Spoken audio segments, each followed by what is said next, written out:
Quick question. How many of us own a smartphone here? May I please request for a show of hands? All of us? Great. How many of us know how to use that smartphone? Great.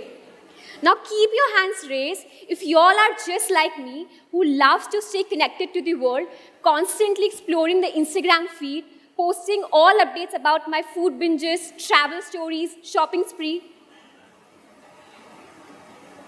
All of us? Great. Now, for a brief moment, imagine your life without the internet in it. Imagine walking out of this auditorium tonight in a world with no access to WhatsApp, Instagram, Snapchat, or even Netflix. Yeah, wow. How does this thought make you feel? Great? Anybody feeling uneasy, unimaginable? Some. Well, this simple exercise testifies the fact that we're all products of digitization. Our entire identity, individuality, narratives, careers have been shaped online for as long as we could recall, including the recent few years where we had the ability to view the entire universe at the back of our palms. You know, walking from mountains, to walking by beach in Goa, to kids taking classes sitting at dining table with their grandparents, to even daycare being conducted on Zoom. How convenient, right? Unfortunately, this trend remains relevant for only certain masses of our community. Surprising? Let's take a step back and dig deeper. Whenever we make a reference about human, we mean men, or at least we are taught to mean men. The pronouns that we use are he or him. For example, a male body being presented by default in almost all clinical anatomy trials, to a glass door being so heavy for a woman to even push through. We are all living in a world that was created by men for men. Ever wondered how this remains not just a problem anymore, but an obvious product of deep-rooted conditioning? Let's try to get some perspective on this. I was about 15-year-old when I accompanied my mother to a nearby home care shelter. My idea was plain and simple: to go there, engage in some material donation, and be back at home within an hour. This place provides refuge to victims of sexual violence, physical abuse, abandonment at the hands of family due to old age, isolation because of being victims of some violence, and whatnot. But fate had its way, and what was supposed to be an hour-long visit turned out to be half a day excursion where my entire time was spent knowing more about these females, what they did, where they came from, and observing them from far when they took up the development classes being provided to them, be it as basic as spoken English, to art classes, to drawing classes, to mehendi classes. So before I could leave, I just wanted to take a picture, to post it on Facebook and show the world that, hey, this is what I've been up to. Hashtag instant gratification. But what followed completely took me aback. As soon as I reached out for my phone from my bag and took it out, I could see from the corner of my eyes that about 15 to 17 pair of eyes were just centered around my hand. The hand that held that smartphone, all with a suspicious gaze. Of course, I clicked the picture and I showed it to them. But what followed was, Didi, ye kya hai? Ye kahan se laye? How much does this cost? Can I get it? Where can I get it? Of course, I answered their questions patiently. But when I went back home, it was a complete shocker for a young school-going girl whose life was entirely dependent on internet for everything that she did. From making her science project online, to reading Harry Potter novels, to even socializing on Yahoo Messenger, Facebook with her friends. She belonged to a world of instant delivery and easy access to all the information. So I thought, and the only question that I had in my mind after knowing the stories of hardships, loss, tragedy, violence, whatnot, and also knowing the lack of familiarity with the world of technology, was where did these women find the courage to relentlessly strive for better for themselves? What was it that was driving them? I didn't have an answer then, but I have an answer now that I will be sharing with you in the next quarter hour. That day also gave me one of my, life's must-do, to-do list. What? To just try and give all that I've gotten all my life to these people. How? When? No idea. Why? Because these women didn't need saving. All they needed was a helping hand. As I'm sharing the story with you, I can still recall wanting to achieve this in one go. So much for a 15-year girl who just had a first real-life experience. So fast forward to 2020, I established my cybersecurity cell with Wiki, a social enterprise consisting of 500 women tirelessly working for women empowerment, education, literacy, security, and safety in digital world. During my association with Wiki as a president, I had the chance to witness the plight of this vulnerable section of a community that gave me a completely new perspective in my mind. My team and I met with women from all walks of life, with different stories, different backgrounds, from age groups of 5 to 67, women whose identities were anonymous, and no one, including themselves, knew what the future held for them, what was next.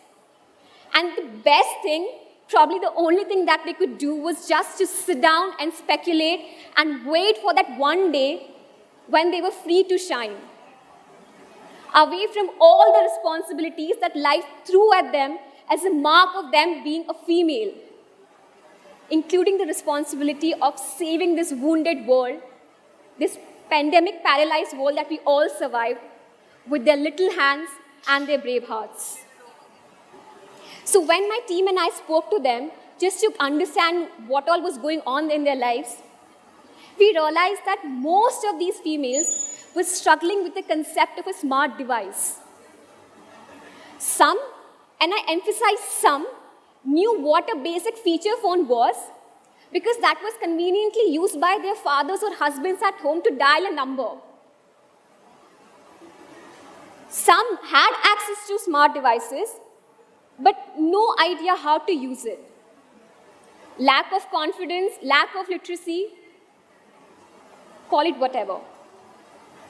While others were conveniently handed over a tiny diary in which numbers of all the relatives were written, just in case if they ever needed. So we further spoke to them, interviewed them, just to understand why they didn't own a smartphone or knew how to use one. And the variety of answers that we got ranged from. These responses reflected the general attitude of mind with regard to these women in our society and their standing. When we further inquired if the same fear-based restrictions were being imposed on their male counterparts, we said no. A blank no. In fact, some also told us that where they came from, any boy with a smartphone in his hand was considered to be progressive and smart.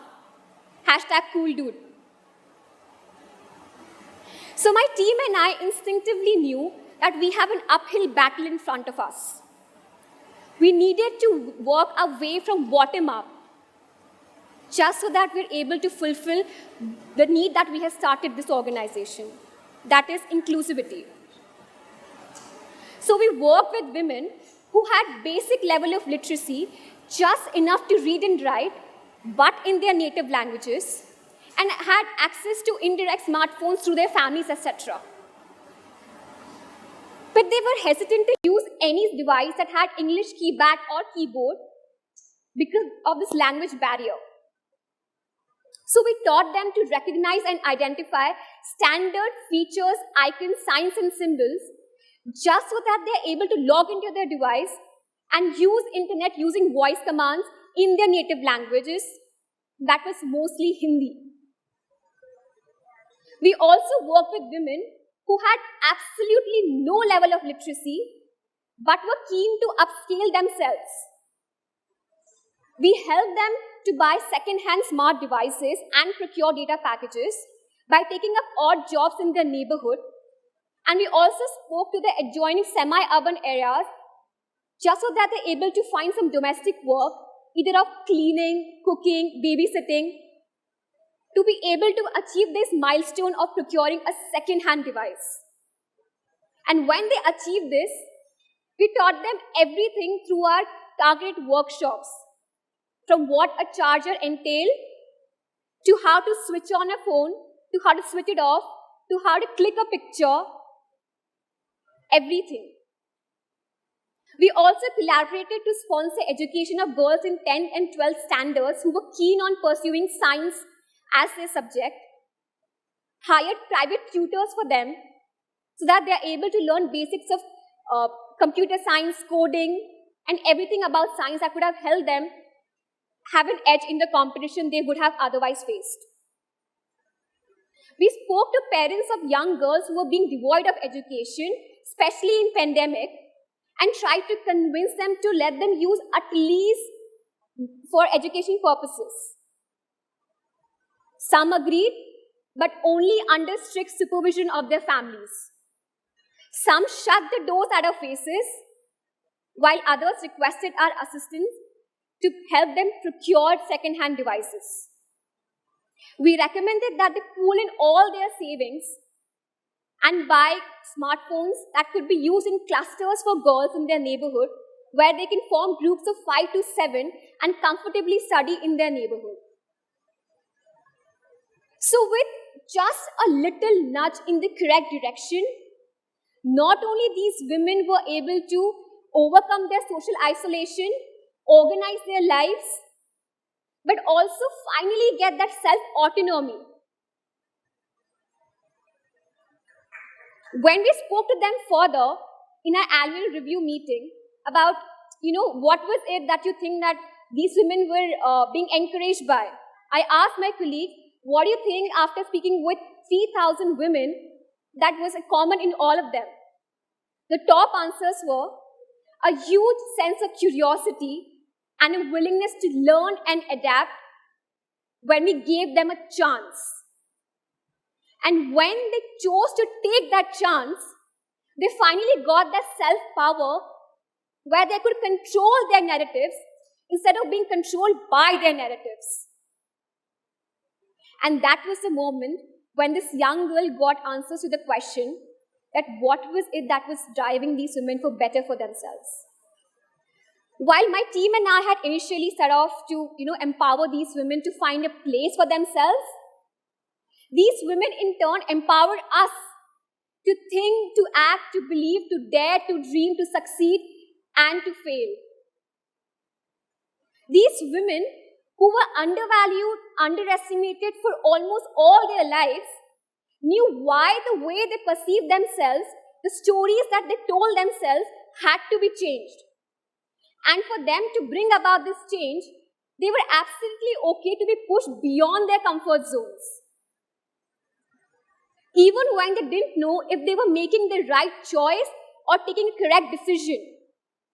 Because the likelihood of the world telling them, hey, you're wrong again, you're committing a mistake, was so high.